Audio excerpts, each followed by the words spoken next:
Scout সদস্যদের নিজের পাশাপাশি বিশ্বকে আবিষ্কারের আহ্বান জানালেন প্রধান উপদেষ্টা ডক্টর মোহাম্মদ ইউনূস। কৈশোর বয়সে স্কাউট করেই দুনিয়ার সম্পর্কে অভিজ্ঞতা লাভ করেছিলেন বলেও জানান প্রধান উপদেষ্টা। মেহেদী হাসানের রিপোর্ট।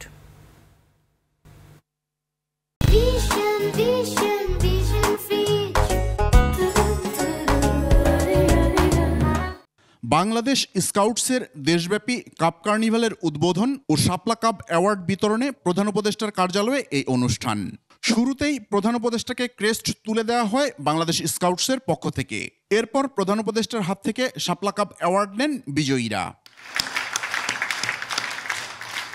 প্রধান উপদেষ্টা তার বক্তব্যে ফিরে যান শৈশবে। স্কুল পড়াকালীন সময়ে স্কাউটসের সাথে যুক্ত হওয়া এবং তার সুবাদে বিশ্বের নানা দেশ ঘুরে বেড়ানোর স্মৃতিচারণ করেন। পাকিস্তান জাম্বুরি হলো করাচিতে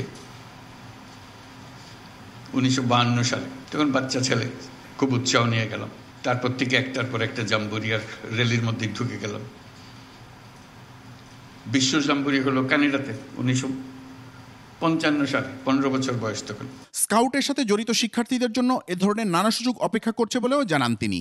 এটা মস্ত বড় সুযোগ, এই বয়সে এরকম সুযোগ পাওয়ার। দুনিয়াকে আবিষ্কার করা, তার চাইতে বড় হলো নিজেকে আবিষ্কার করা।